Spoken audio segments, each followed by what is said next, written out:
My goal today is to light a fire for us. And a fire starts with a spark.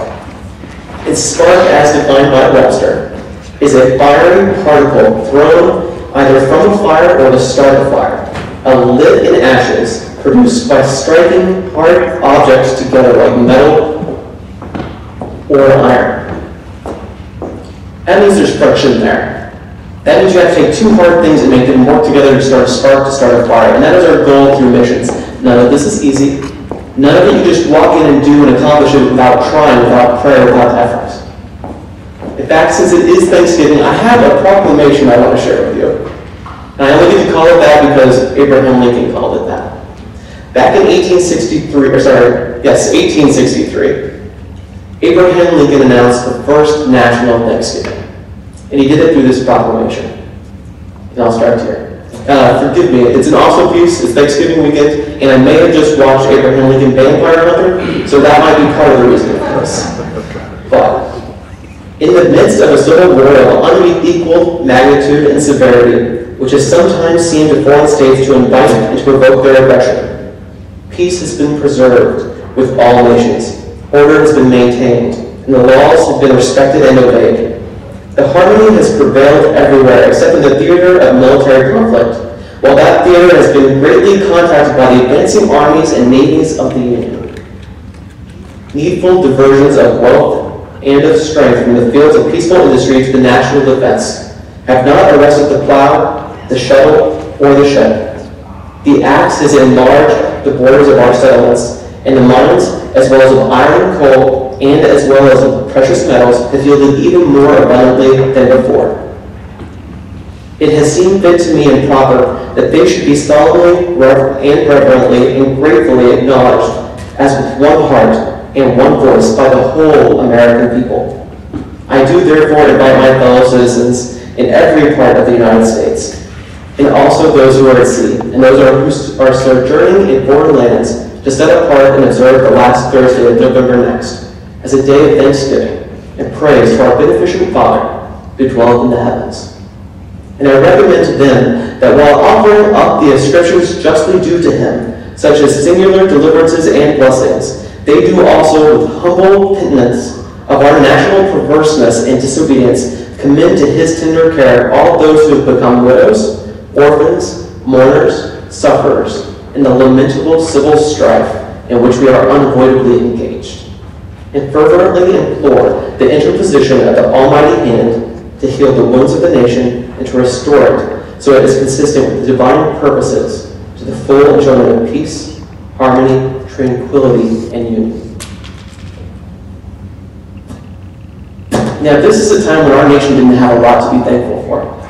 It's the Civil War. Abraham Lincoln could have easily at that time been one of the most hated men in the nation, one of the most disagreed with, and that was challenged.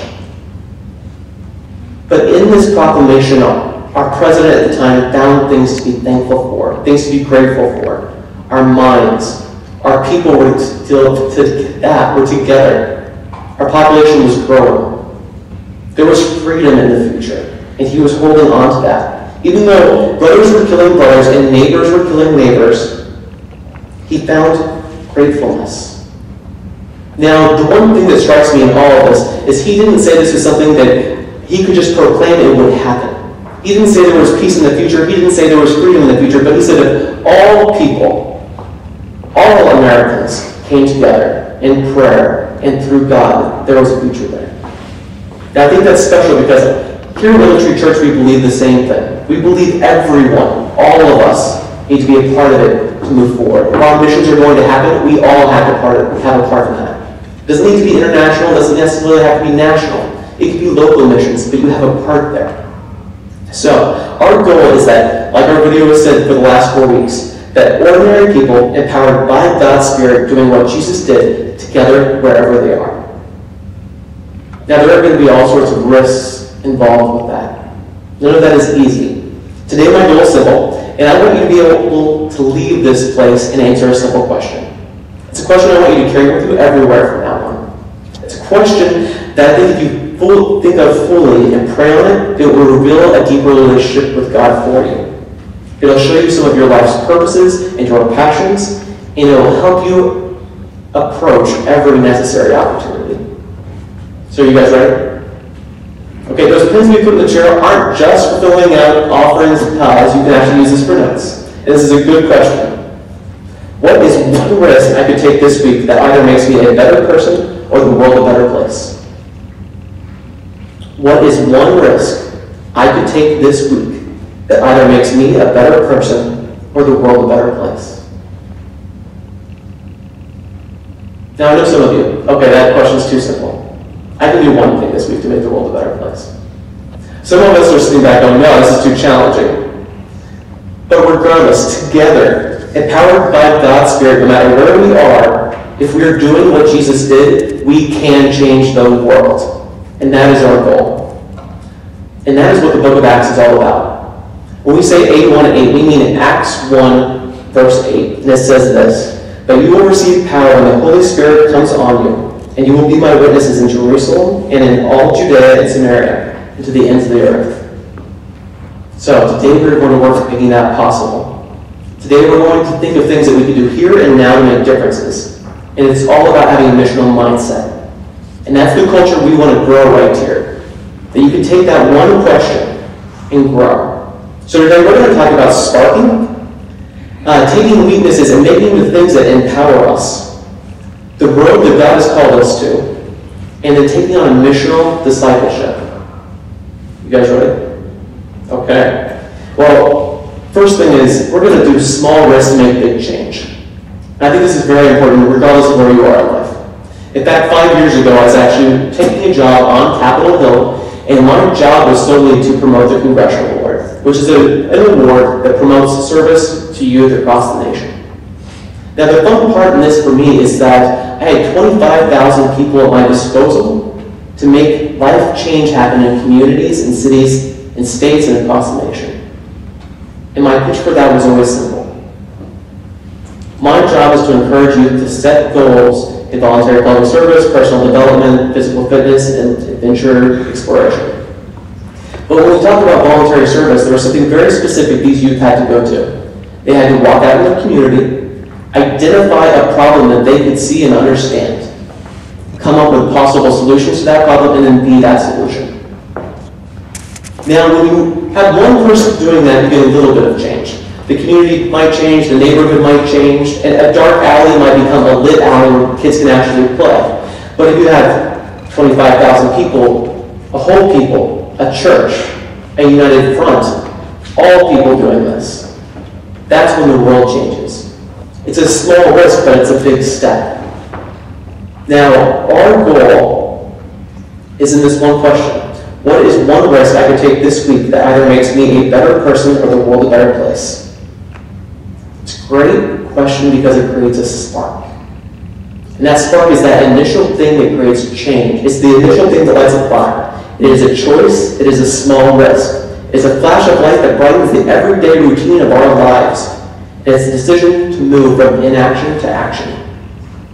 And to make this possible, we have to be aware and paying attention. Just like those youth in D.C. and across the United States, if you're not in your community paying attention, finding the problems, you can't be the solution. Jason Jagger, who actually wrote SparkGood, said this. He said, the thing about risk, it might be exactly what you need, even if you don't sense the need for it. And it's funny, when I was on Capitol Hill in Washington, D.C. for those first couple of years, I spoke big game. I spoke, let's go change the world, this is how you do it. Go out, take small risks, find problems, be the solution. My solution for my first 6 months there was go to work, go home, eat a big supper, sleep. And that was routine for me. I wasn't taking risks myself because the risks that were big to me were, oh, life change, move across the nation, move back across the nation, take a new job. And then I ended up in a men's group on Capitol Hill. And the group was going through what's called Wild at Heart, which is a great book. It's about talking to men, say, don't be bored in the church, engage, take chances, take risks, go out into the wild, return to your natural habitat, and do the things that men crave to do. Now, my only issue with that is that I was the guy who was already whitewater rafting, who was backpacking, camping, and things like that. So I had to sit here and think, okay, God, I'm doing all the things this book said, and I'm clearly missing something because there's no risk in this for me anymore. What is the risk? And the risk is going to be different for every individual. Like if you are somebody who is fine with committed relationships and jumping into that, you're not going to have a problem jumping into risk in a relationship. If you can go outdoors, go backpacking, the wild is not a risk for you, it doesn't count. That's who you are. The risk is doing something that's a little bit different that'll drive you. It'll change your personality, that'll change your relationship with God. My risk at that time was commitment. I hadn't had, like, even when we talk dating, I tried to keep a relationship down to 2 weeks. Has anybody ever watched Boy Meets World? Can I get hands? Boy Meets World? Do you remember Sean Hunter? Yeah. Sean Hunter very specifically with every relationship said this: hey, starting today, in 2 weeks this is over, that is our contract, it's non-negotiable. Well, in dating life before Kelly, that was the rule. It's like, when we hit 2 weeks, I can break it off because I don't have to have a phone call, I don't have to have an explanation, I can just be done. If I'm bored, that's okay. Thankfully, I met my wife who changed the whole game plan and the whole rules. She kept my attention far too long, and a month in I was in love. So that happens. So I want us to start taking risks and exploring our passions. I want us to take risks that will reveal more of who we are and who God has called us to be. I want us to create sparks that start fires. Fires that consume us, drive us, and literally change the world. Now, Napoleon had once said about China that China is a sleeping giant. And he even followed up with this: let her sleep, for when she wakes, she will shake the world. Now, I want you to imagine for one moment that Satan comes and says this. He goes, you are asleep. And you know what? Let them sleep. Because if they wake up, the world will shake.